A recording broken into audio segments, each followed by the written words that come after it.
All right, Shalom Israel. First and foremost, as always, I would like to give all praises, honor, glory, respect, and blessings to Yahweh Bahasham, Yahweh Shai Bahasham, Rahaha Kwadash.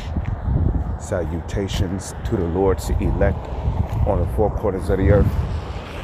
Pursue this truth and sincerity while patiently waiting for Yahweh Shai's return, and double honors to our apostles and elders of Great Millstone, which have taught us everything we know through the spirit and power of Yahweh Bahasham, Yahweh Shai. And this is going to be a video going into the destruction of Babylon. And it's one of those videos that you know, I haven't done in a while, so I'm going to do it again. Okay, and there's a lot of reasons why Babylon is going to be destroyed. You know, for all you brothers who are new coming into the faith. Okay, Babylon is the United States of America. And this is the most proud kingdom upon the face of the earth. And now you might ask, well, what do you mean by the most proud kingdom upon the face of the earth? Well, first off, you have to identify what pride is. Okay? And when you go into the Apocrypha, it tells you that pride is when one departed from his maker. Okay? And this goes all the way back to Cain in the book of Genesis, where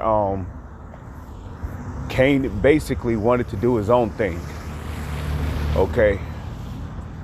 When it was time for him and his younger brother Abel to present themselves with their sacrifices before the Lord,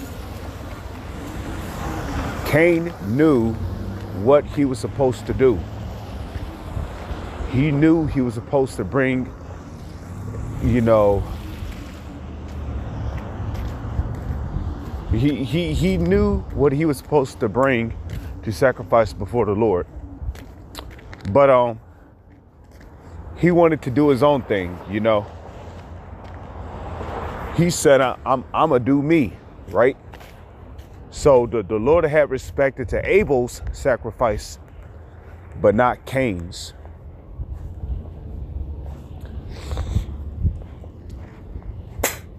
Okay. So, you know, pride is when one departed from the maker. And when you depart from your maker, you're going to start doing things after the manner of the flesh, the mind. You see? You know?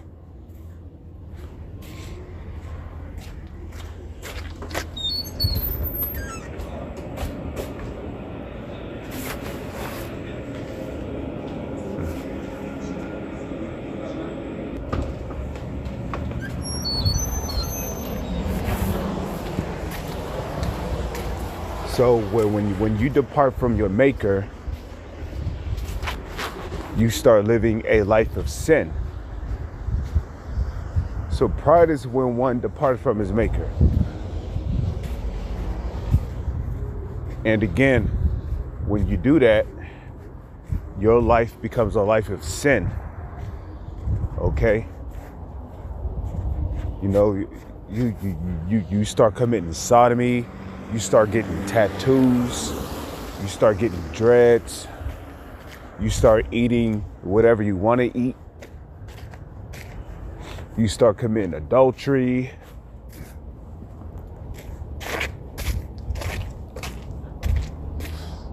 Okay? You start committing adultery. You start worshiping idols, sacrificing your children, committing bestiality, pedophilia, incest. You know, just, you know, being completely rebellious and contrary to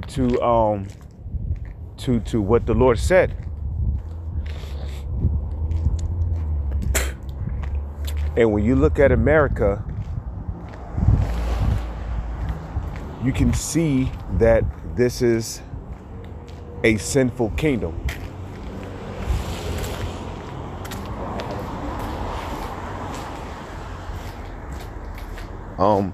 Just real quick, let's go to Amos chapter 9. Okay. Verse 8. Amos 9 and 8. Behold, the eyes of the Lord Yahweh are upon the sinful kingdom. Okay, the eyes of the Lord Yahweh are upon the sinful kingdom. And I will destroy it from off the face of the earth, saving that I will not utterly destroy the house of Jacob, saith the Lord. So the Lord said that his eyes are upon the sinful kingdom. Okay? Who's that sinful kingdom? That's America. This is the sinful kingdom. Because here in this country, you can pretty much do whatever you want to do, you know?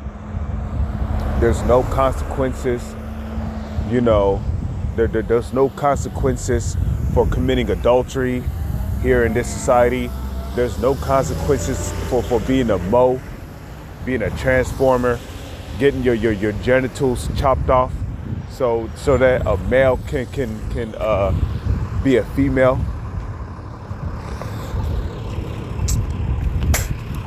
You know, or pretend like you're a female. You know, there's no consequences for smoking, drugs, selling drugs, doing drugs.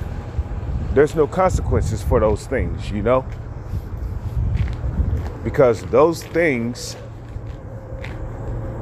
which you're supposed to be punished for, according to the Holy Scriptures, in this society, you're praised for it. Like among Jake, right? You know, a nigger might have sex with his neighbor's wife and then go to his boys and tell his boys about how he popped such and such woman, and he literally gets laud and praises for it. Instead of getting stoned, as the Holy Scriptures say he's supposed to, he gets laud and praises for it. You know? Okay? The police in this society, who have the power to administer justice, right, will not put an adulterer to death, not unless their lives are in jeopardy. That's the only time they pull out their guns, is when they feel like their lives are in jeopardy. But here it is, you got the police that's supposed to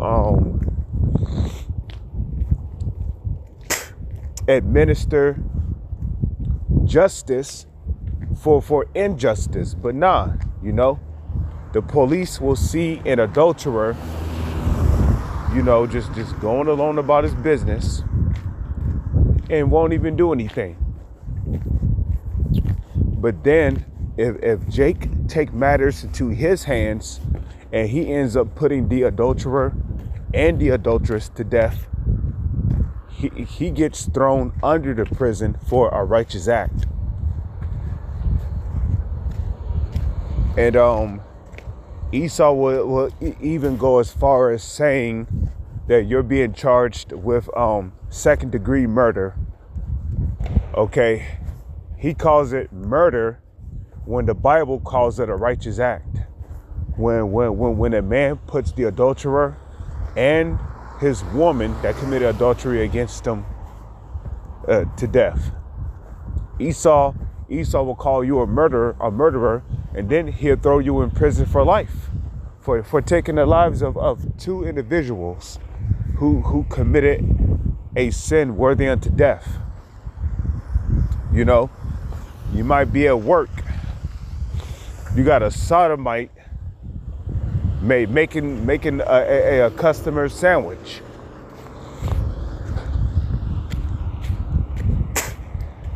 You see?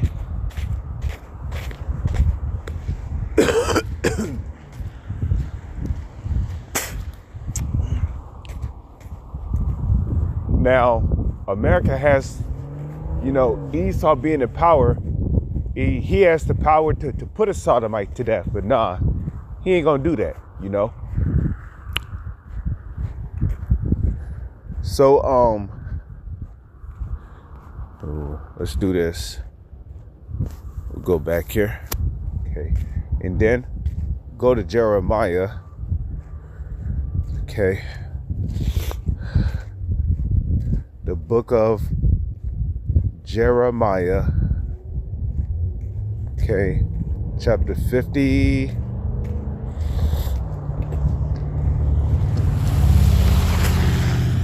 Jeremiah 50, verse 14. Put yourselves in array against Babylon round about. All ye that bend the bow is talking about the silos which the missiles sit in. Okay? That's what the bow is talking about.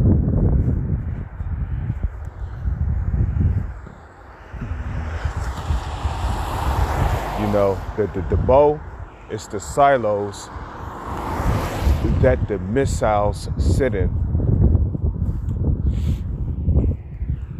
So all ye that bend the bow, well, when you're bending the bow, that means you're getting ready to shoot. And these countries are all ready.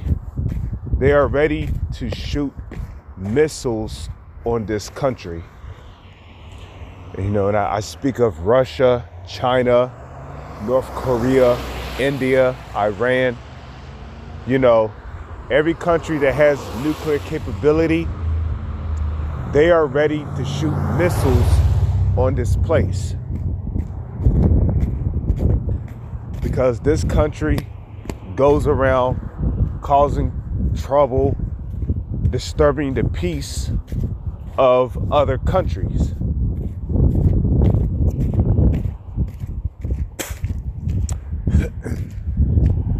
Okay, so these other countries are ready to wipe this country from off the face of the earth.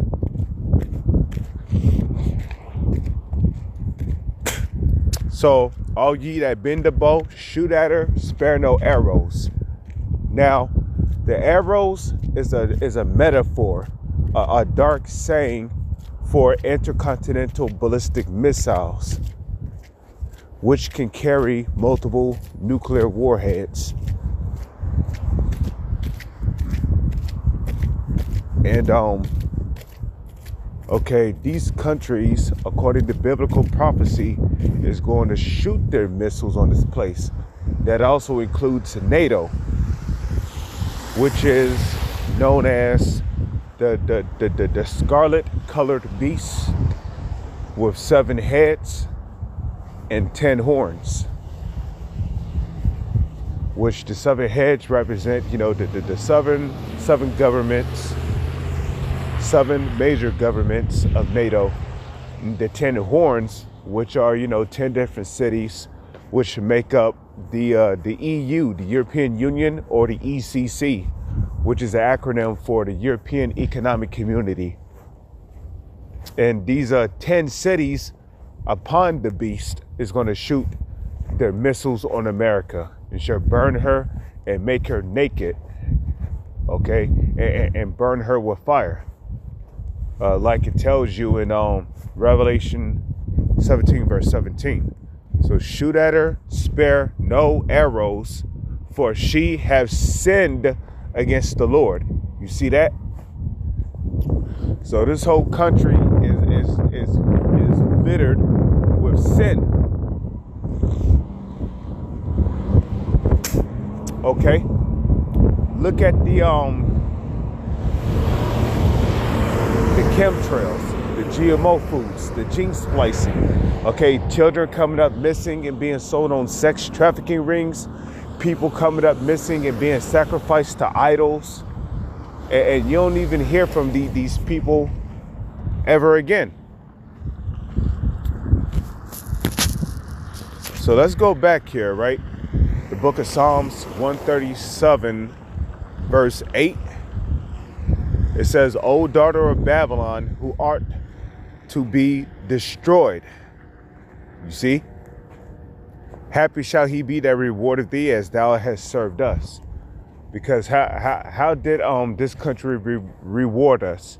This country rewarded us by enslaving us, giving us the poorest jobs, the last one hired, first one fired, completely mistreated, hardcore slavery. This whole country was built off of the blood, sweat, and tears of the Negro, Latino, and Native Indian man.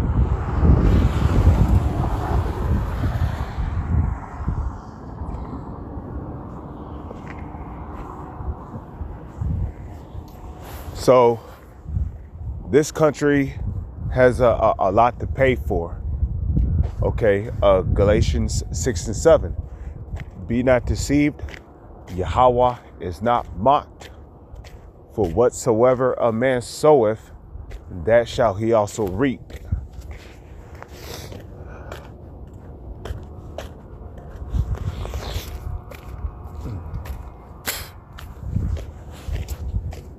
So, and there's many prophets who have prophesied against Babylon.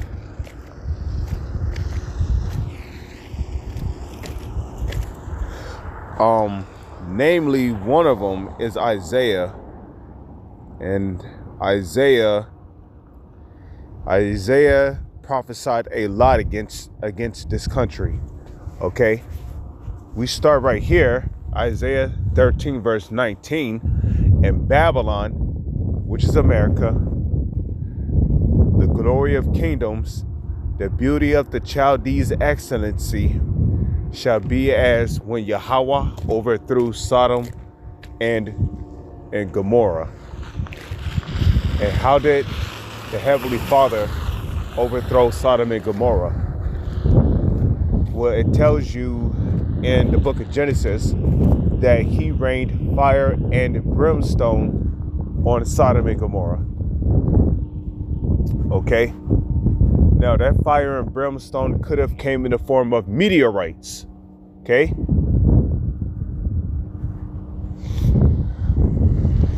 But the Lord rained fire and brimstone on ancient Sodom and Gomorrah. And why was ancient Sodom and Gomorrah destroyed? Because of the wicked, disgusting, abominable, and lewd acts that was going on in those cities. Okay? Sodomy, men running trains on men. Okay? Men running trains on women. You had incest going on. Okay? You had pedophilia going on. You had men popping little children. Okay? Men having sex with their mothers, their sisters, their brothers. Okay? Bestiality. So,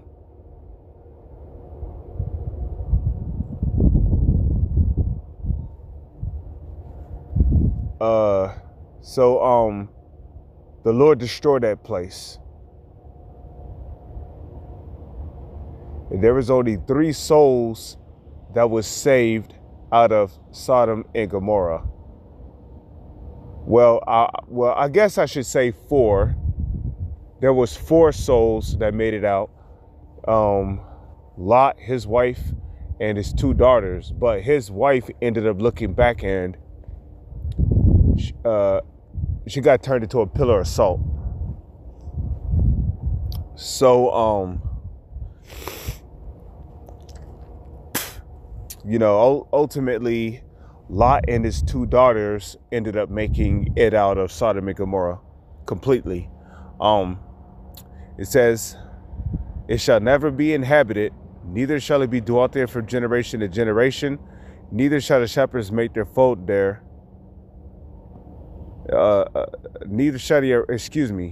It shall never be inhabited, neither shall it be dwelt in from generation to generation, neither shall the Arabian pitch tent there, neither shall the shepherds make their fold there.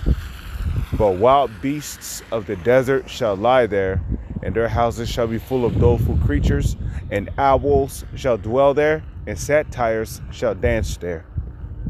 And the wild beasts of the islands shall cry in their desolate houses, and dragons in their pleasant palaces.